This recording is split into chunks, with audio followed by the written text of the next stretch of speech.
আজকের গল্পটি শুনলে তোমাদের দাঁড়িয়ে যাবে, তাই গল্পটি শোনার আগে অবশ্যই হেডফোন ব্যবহার করো। সাবিহা ওরফে সাবি আমার চাচাতো বোনের মেয়ে। আমার চেয়ে 8 মাস 4 দিনের বড়, কিন্তু একসাথেই এসএসসি দিয়েছি। ছোটবেলা থেকে দেখে আসছি। খুব দুষ্ট ছিল আগে। 3 বছর আগে শাফি মামার বিয়ের সময়ও দেখেছি। সেবার কেমন দূরে দূরে ছিল। আমার খুব ইচ্ছা ছিল ওর হাত ধরব, সেটা আর হয়ে ওঠেনি। অনুষ্ঠানের সময় অনেকবার তাকিয়েছি আর চোখে।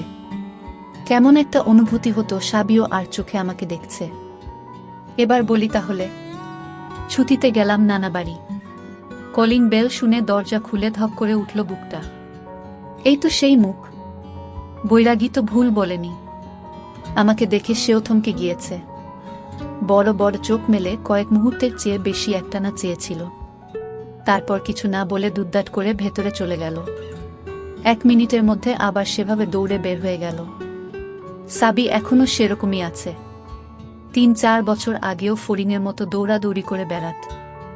লম্বা হয়ে শুকিয়ে গেছে আর চুল রেখেছে মাথা ভর্তি। তবে নানা বাড়িতে অবশ্য আরও একটা ইনফ্লুয়েন্স ছিল।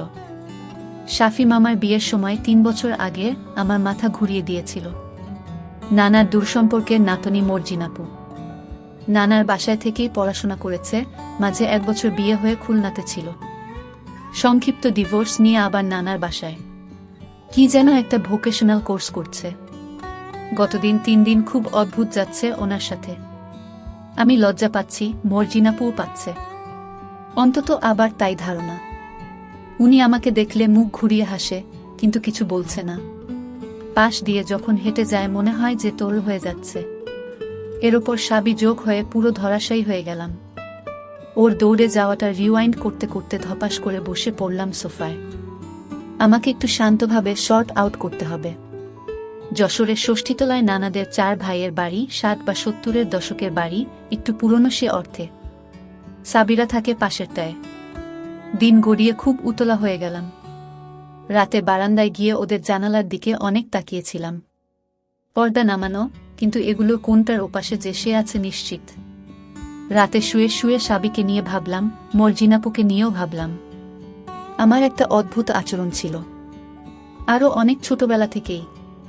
এটা শুধু তখন না, এখন 26-এ এসেও কখনো কোনো গার্লফ্রেন্ডকে নিয়ে চিন্তা করিনি। বাস্তবে ঘটনা হয়তো হয়েছে, তবে মনে মনে ওদেরকে এতটা রেসপেক্ট করতাম। ওদের এরকম চিন্তা মাথায় আসত না। আবার কাউকে কাউকে নিয়ে শুধু চিন্তাই করে গেছি। তাদের জন্য কখনো টান তৈরি হয়নি।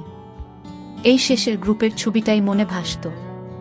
ওই দিন রাতে আবিষ্কার করলাম, সাবি এবং মর্জিনাপু আমার মগজের এই 2 আলাদা পার্টিশনে পড়ে গেছে। সকালে শাফি মামার সাথে বাজার থেকে আসছি। সাবিদের বাসার সামনে শিরিন আন্টি আমাকে দেখে বললেন, এ কি তানিম না? কবে এসেছ? আমি কাচুমাচু করে বললাম, গত শুক্রবার এসেছি। বলো কি, একবারও তো দেখা করলে না, আর তুমি এসেছ কেউ তো বলেনি। শাফি মামা বললেন, তানিম তুই কি কারো সাথে দেখা করিসনি?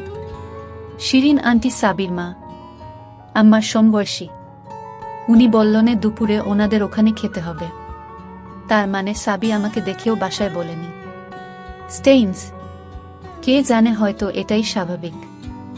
দুপুরে মর্জিনাপুর সাথে সাবিদের বাসায় এলাম। ড্রয়িং রুমে সাবির নানা আর ওর ছোট মামার অসংখ্য ছবি। সাবির নানা 71-এ মারা গিয়েছেন। এই এলাকায় বিহারিদের নিয়ে পাকিস্তানিরা যখন রেইড চালিয়েছিল, তখন ওই নানা আর তার ছোট ছেলেকে পাকিস্তানিরা ধরে নিয়ে যায়। ওনার বড় ছেলে ছিল লোকাল আওয়ামী লীগের নেতা। রেইডের সময় উনি ভারতের মুক্তিবাহিনীর ট্রেনিং এ ছিলেন। ওনাকে না পেয়ে বাবা আর ছোট ভাইকে নিয়ে যায় বিহারিদের রাজাকার বাহিনী। ছোট ছেলের শরীর পাওয়া গেলেও নানার মৃতদেহ কখনো উদ্ধার হয়নি। টর্চার করে কি আর রেখেছে? হয়তো কোনো গণকবরে ফেলে দিয়েছে। সাবিদের বাসা সেই নানা আর তার ছোট ছেলের ছবিতে ভরিয়ে রাখা। ছবিগুলো দেখতে দেখতে মনটা খুব অশান্ত হয়ে গেল। ছোটবেলা থেকেই একটা জেদ চেপে যায় ভেতরে। এই রাজাকারগুলো এখনো বহাল তবিয়তে আছে। এত লক্ষ মানুষ খুন করে শাস্তি তো দূরের কথা, এদের পৃষ্ঠপোষক দল বিএনপির ছত্রছায়ায় এরাই দেশের ক্ষমতায়। শেলফের উপরে সাবি আর স্বামীর ছবি দেখে একটু ভালো বোধ করছিলাম। একটু বেশি সময় মনে হয় দাঁড়িয়েছিলাম। কে একজন ছোট করে কাশি দিল পিছনে। আমি ঘুরে তাকাতে সে মুখটা বাঁকিয়ে ঘরের ভেতর চলে গেল। সেই মুখ, সেই মেয়ে। আজকে চুলে একটা সাদা ব্যান্ড পড়েছে। মেয়েদের চোখের ভাষা বুঝতে আমার অনেক বছর লেগে গিয়েছিল। 15 বছর বয়সে পাঠোদ্ধার থাক দূরের কথা, প্রোটোকলটাই বুঝতাম না। খাবার টেবিলে শিরিন আন্টি বললেন, সাবি তুই নামের চাচার বাসায় গিয়েছিলি, তানিমকে দেখিসনি? দেখেছি, বলতে ভুলে গিয়েছিলাম। মর্জিন আপু বলল, তোমাদের মধ্যে কোনো ঝগড়া চলছে নাকি? শিরিন আন্টি বললেন, এ বয়সেই যদি কথা না বলিস, আর 5 বছর পর তো দেখলে চিনতেও পারবি না। আত্মীয় স্বজন ছাড়া এই দুনিয়ায় তোদেরকে কে দেখবে বল? ওনাদের চাপাচাপিতে মুচকি হেসে কথা বললাম আমরা। মর্জিন আপু সাবিকে টেনে আমাদের বাসায় নিয়ে এলো। পুরো সন্ধ্যাটা একসাথে টিভি দেখলাম, কথাও বলেছি। আমি এই পরিস্থিতির সাথে পরিচিত নই। সাবি আর মর্জিন আপু একসাথে, কেমন একটা মাতাল করা পাচ্ছিলাম। সব মেয়েদের কাছ থেকেই পাই, কিন্তু ওদের দুজনের যুগপৎ শক্তিশালী অথচ ভিন্ন স্মেল ভেতরটা ভেঙে ছুড়ে দিচ্ছিল। পিচ্চি স্বামী এসে বলল, আপু তোমার কথা আমাকে বলেছে। কি বলেছে? বেশি কিছু বলেনি, তুমি এসেছো সেটা বলেছে, আম্মুকে বলতে নিষেধ করেছিল। তাই নাকি? আমি সাবিকে তাকিয়ে দেখলাম। ও মাঝে মাঝে আর চোখে তাকায়, আমি যে তাকিয়ে আছি সেটা টের পেয়ে খুব সাবধানে ঠোঁটের কোণায় এক চিলতে হেসে নেয়।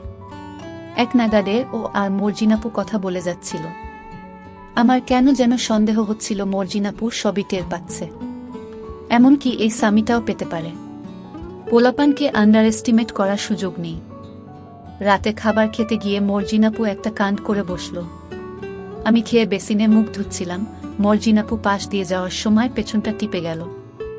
আগের বারও ও এভাবে শুরু করেছিল, সেটা অন্য একটা লেখায় লিখেছি। ওনার পেয়ে বুকটা ছলাৎ করে উঠল। আমি থতমত খেয়ে তাকিয়েছি, ও চুপ থাকতে বলল। শুতে এলাম গেস্ট রুমে। এই রুমটা নিচতলায়। উপরে নানা নানি, মামা মামি আর মর্জিনাপু থাকে। সারাদিনের সবকিছু এমনিতে ওলট পাল্ট হয়ে আছে, আর এইমাত্র মর্জিনাপুর কাণ্ডে আরও ভড়কে গেছি। এবার নানা বাড়িতে টেনশনে মরেই যাব। সব আলোটালো বন্ধ হয়ে সুনসান নীরবতা। যশোর মফস্বল শহর। রাত 10টা-11টাতে সব লোকজন ঘুমে। তন্দ্রামতো এসেছে, হালকা ধাক্কা খেয়ে চোখ মেলে দেখি অন্ধকারে মর্জিনাপুর অবয়ব। ফিসফিস করে বলল, একটু পাশে সরে যাও, তোমার পাশে শোব। আমার হাত পা কাঁপুনি শুরু হয়েছে তখন। এসব হলে সারা জীবন আমার শীত করে। আমাকে ঠেলে দিয়ে মর্জিনাপু পাশে শুয়ে পড়ল। চাই। কতখানি চাও? অনেক চাই। আচ্ছা, অনেক হবে তাহলে। উপরে নানা গলা খাকারি দিয়ে উঠলেন। বোধহয় ভেবেছেন মামা মামি মর্জিনাপু খুব সাবধানে আস্তে করে পাশে শুয়ে পড়ল। আমি নিজেও হাঁপাচ্ছি। কাত হয়ে বালিশে মুখ মুছলাম। মর্জিনাপু বলল, আমি মুছে দিচ্ছি। মুখ মুছে ওনার দুই মাঝে আমার মাথাটা চেপে রইলেন। ফিসফিস করে বললেন, ঘুমিয়ে যেও না আবার, আমাকে একটু শান্ত হতে সময় দাও। উনি নিজেও ঘেমে গিয়েছে এগুলো করতে গিয়ে। আমি ভয় পাচ্ছিলাম নানা ভাই না আবার নিচে চলে আসে। একটু ঝিমুনি পেয়েছে। মর্জিনাপু মাথা ঝাঁকিয়ে বললেন, ঘুমিয়ে গেলে নাকি তানিম? আমি কষ্ট করে চোখ মেলে বললাম, না, জেগেই আছি।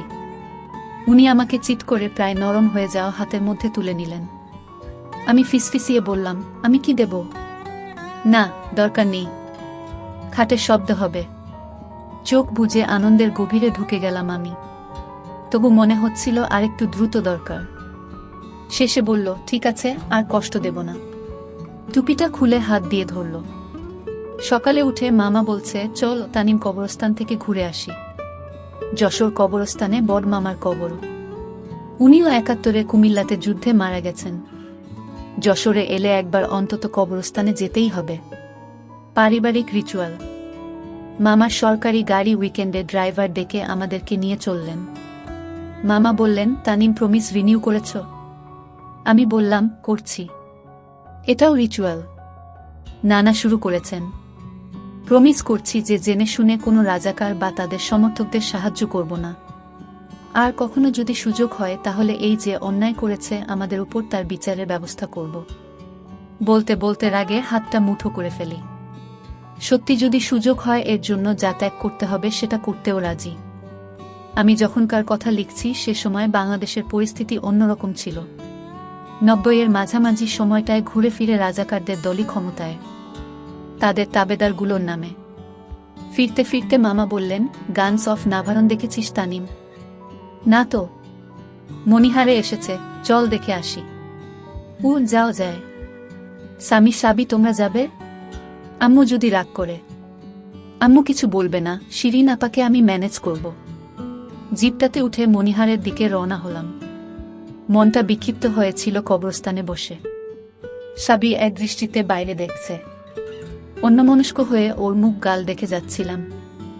সাবি তাকাতেই মুখ ঘুরিয়ে নিলাম আমি। বেশ কয়েকবার এরকম হলো। মামা টিকিট কাটছে, সাবি এক ফাঁকে কাছে এসে বলল, এত তাকাও কেন? কখন? ও মাথা ঝাঁকিয়ে সামনে চলে গেল। হকচকিয়ে গিয়ে মিথ্যে বলে ফেললাম। সত্যটা বললে ভালো হতো। অবশ্য মুখ দিয়ে বেরোবে না। গানস অফ নাভারনের পুরো সময়টা অন্ধকারে সাবিকে যে কতবার দেখলাম। ও ভুলেও মাথা নাড়ায় না। বলে বসেই ঠিক করলাম, ওকে কিছু একটা বলতে হবে। না হলে সেই ছেলেটা যাকে ওইদিন সাবির সাথে কথা বলতে দেখেছি, খুব সম্ভব ওদের স্কুলে উপরের ক্লাসে পড়ত, ওই দখল করে নেবে সাবিকে। কে জানে, ওকে হয়তো রাজাকারের পোলা। সেটা হলে মোরাল ডিউটি সাবিকে উদ্ধার করা। অনেকবার আওড়ে নিলাম, কি বলবো। গাড়িতে সবার কান এড়িয়ে বলাটা সহজ হবে না। ওঠা বা নামার সুযোগে বলতে হবে। সিঁড়িতে নামতে নামতে ভিড়ের মধ্যে বললাম, এই তুমি না জানতে চাও কেন তাকাই? কি? শুনতে পারছি না, জোরে বলো। তোমাকে ভালোবাসি। কি? ভালো মতো বলো, বুঝতে পারছি না। আমি আর কিছু বললাম না। না বুঝলে নেই।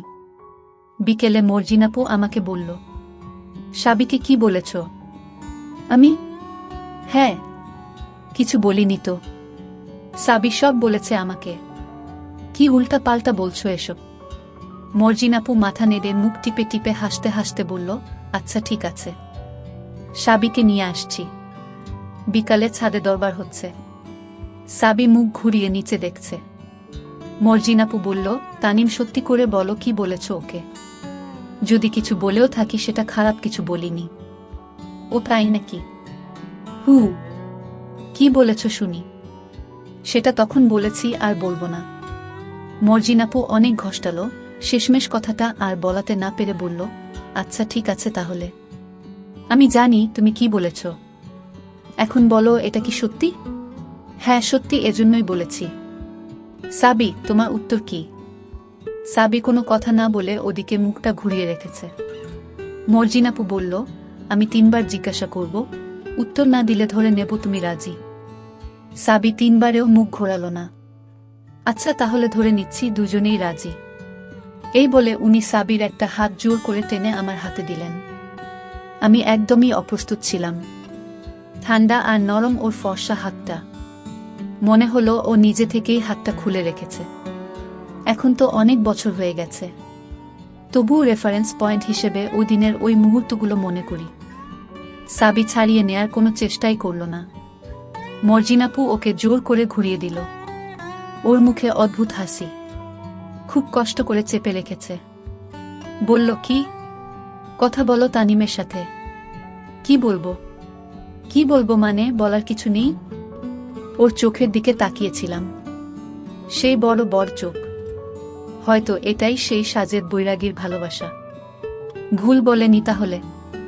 অনেক হাসাহাসি হলো। ছাদ থেকে পাশের পুকুরে ঢিল ছুড়লাম সন্ধ্যা পর্যন্ত। দুপুরে কলেজ থেকে এসে প্রতিদিন মর্জিনাপু গিয়ে সাবিকে নিয়ে আসে। স্বামী সহ ছোট ছোট কয়েকটা বাচ্চাও আসে। এর মধ্যে সাবির হাত ধরেছি অনেকবার। মাথাটা গরম হয়ে যায়। দুজনের ইন্টেন্স গ্র্যাভিটি পুলে থেতলে যাওয়ার মতো অবস্থা। নানা এসে বললেন, মনিরামপুর যাচ্ছি, তানিম যাবে নাকি? মনিরামপুর নানাদের আসল বাড়ি। নানা কয়েক সপ্তাহ পর পর যায়। এবার যাচ্ছে পুকুরের মাছ ধরে বিক্রি করতে। আমার যাওয়ার মন নেই। সাবিকে ছেড়ে দূরে যেতে মন চাইছে না। বললাম, না থাক, একা একা গিয়ে কি করব? শুনে নানি বলছে সাবি গেলে হবে। আমি হেসে বললাম, জানি না। আচ্ছা সাবির মাকে বলছি, ওরও তো স্কুল নেই। শাফি মামা মামি নানা নানি আমি সাবি স্বামী যাচ্ছি, কালকেই ফিরে আসব। জিপের পিছনে বসে খুব ভালো লাগছিল।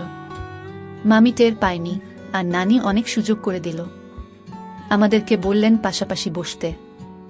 গাড়ি চলার কিছুক্ষণ পরে সাবি কৌশলে আমার ঘাড়ে মাথা রাখল। তার ওপর ও ঘাড়ে মাথা রেখেছে। শ্যাম্পু করা রেশমি চুলগুলো মুখে এসে লাগছে, জ্যান্ত অবস্থাতেই মরে যাব এমন। সামি বলল, নানু দেখো সাবিনা তানিম ভাইয়ার কাঁধে মাথা রেখেছে। সাবি তো তড়াক করে মাথা তুলে ফেলল। নানি বলল, রেখেছে রাখুক না। আমরা মুখ চাওয়া চাওয়াই করে হেসে ফেললাম। স্রেফ লোকজনের জন্য হয়ে উঠছে না। বাংলাদেশের গ্রামগুলো এখন ফাঁকা। লোকজন সব শহরে, বিশেষ করে ঢাকায়। নানা বাড়িতে ঢোকার মুখে গণব্বরে অযত্নে পড়ে থাকা স্তম্ভ। সামনে এসে সবাই দাঁড়ালাম। এই গ্রামের শখানেক লোকের লাশ এখানে রাজাকাররা কবর দিয়ে রেখেছিল। এদের কমান্ডার মেহের জল্লাদ এখনও এলাকায় বহাল তবিয়তেই আছে। খালেক মোল্লা, মেহের জল্লাদ সহ অনেকে ৭১-এর পরে গা ঢাকা দিয়েছিল। পরে ৭৫-এর পট পরিবর্তনে রাজাকারদের জন্য সুবিধাজনক সরকার ক্ষমতায় এসে এদেরকে আবার প্রতিষ্ঠা দিয়ে দিয়েছে। সরকারি পৃষ্ঠপোষকতায় এদের ভয়ে মুক্তিযোদ্ধারাই বরং পলাতক। চুপচাপ হেঁটে নানা বাড়িতে গিয়ে ঢুকলাম। মর্জিনাপু আসেনি। একটু ভারমুক্ত বোধ করছি। আমার কেন যেন মনে হয় সাবির সাথে আমার অ্যাফেয়ার হয়ে যাওয়ায় মর্জিনাপু খুব সূক্ষ্ম একটা কষ্ট পেয়েছে, যদিও উনি মুখে বুঝতে দেয় না। সারাদিনই দুজনে একসাথে ঘুরে বেড়ালাম। নানা নানি মামা মামি দেখেও দেখছে না। দুজনে হাত ধরি, সে সুযোগ হলো সন্ধ্যায়। পেছনের ঘরে অন্ধকারে সাবি আমার মুখে চুল মেখে ঘাড়ে মাথা দিয়ে রইল। সারা জীবন নিজের হার্টের ধুকপুক শুনেছি, এই প্রথম আরেকটা হৃৎপিণ্ডের কাঁপুনি টের পেলাম। ধিপ ধিপ করে যাচ্ছে।